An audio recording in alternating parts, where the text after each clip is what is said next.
Winter had come and brought bitter temperatures with it, much to the annoyance of the engines of Rexford Yards. Well, almost all the engines. For Felix the 3F Ginty, it was his favourite time of year. He loved the snow and would often volunteer to do jobs the other engines were less keen on doing in the cold weather. One snowy evening the engines were settling down in the sheds when the manager arrived. "Good evening, engines," they said politely.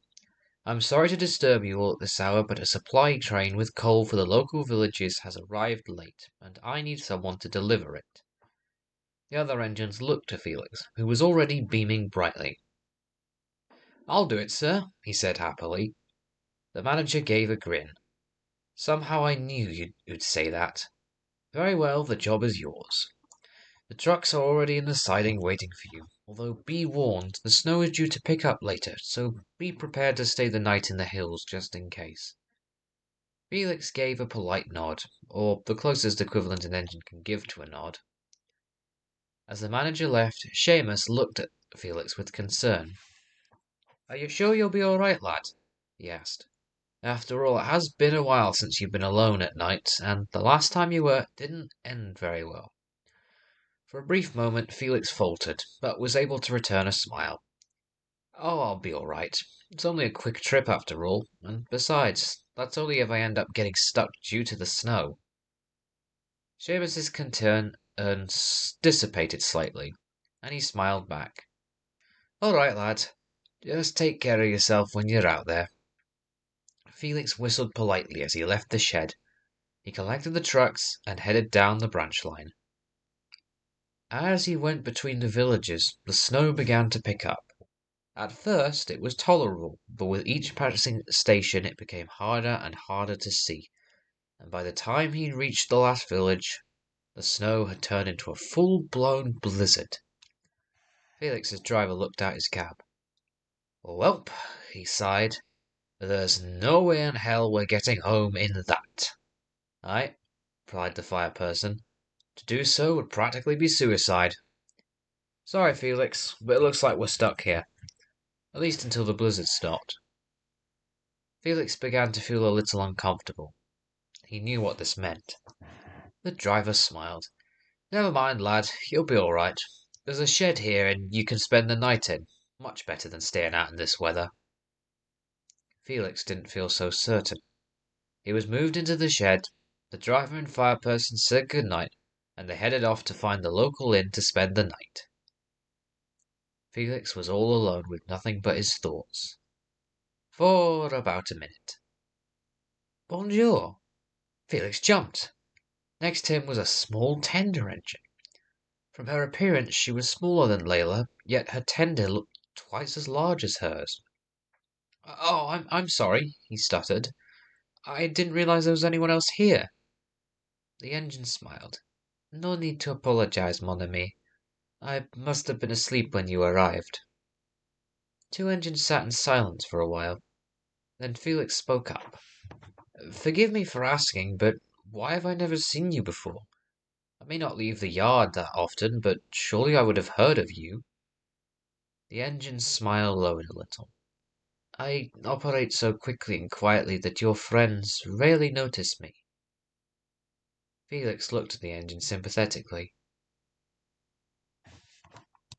"I'm sorry to hear that." The engine's smile returned. "It's all right, Petite Phil. These days I have so much work to do, I can barely even do small talk before my next train." Felix chuckled. "I know that feeling. One moment you think you can stop up for a rest, and the next you're shunting another train without even a hint of shut-eye." The engines chuckled with each other and chatted for a while, before Felix started to doze off to the sound of the winds outside. "I'm sorry, but we'll have to continue this chat tomorrow. I'm feeling quite tired, and I'll have to get up early if I want to beat the blizzard." Felix yawned. "Very well. I must confess I am a little tired as well. I shall see you tomorrow." And the two engines went to sleep. Felix's dreams that night were rather strange.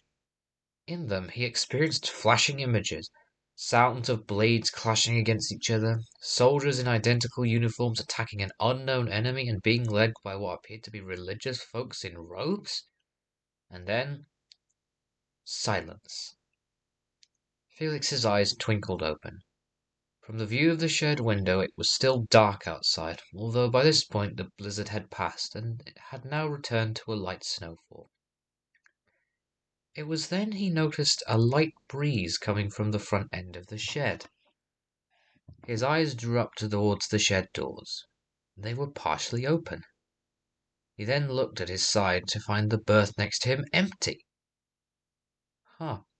She must have had to leave for an early morning train. I'll try and catch up with her earlier before I head home, Felix thought to himself, and he went back to dozing. Eventually, his driver and fire person arrived. Whilst confused at first to why the door was partially open, Felix was able to explain what happened the previous night. Strange. I don't remember seeing another engine here last night, the driver said. To be fair, it was rather dark last night. Must have passed them without realizing, the fireperson responded. Once his fire was burning properly, Felix set off home light engine. On the way back, he kept an eye out for the mysterious engine, but no matter which way he looked, he couldn't locate her. When he arrived home, Seamus was resting in the yards after shunting Siegfried's goods. He smiled when he saw Felix. Why, hello there, lad. How was your trip? It was fine. I didn't know there was another engine working on that line. Seamus's smile faded. There isn't. Yes, there is, Felix insisted. I spoke with her last night. Felix, I have worked here for many years now, and I can tell you there has never been a single engine who permanently ran that line. Felix felt his frames go cold. Then, who was it I spoke with last night? I don't know, lad.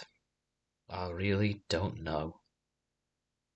Felix still isn't sure who he spoke to that night. He puts it to the back of his mind and tries not to think about it. But every now and then, when a snowstorm hits, he swears that he can hear something, or someone, watching him in the midst of the storm. I wonder if Felix is right. Don't you?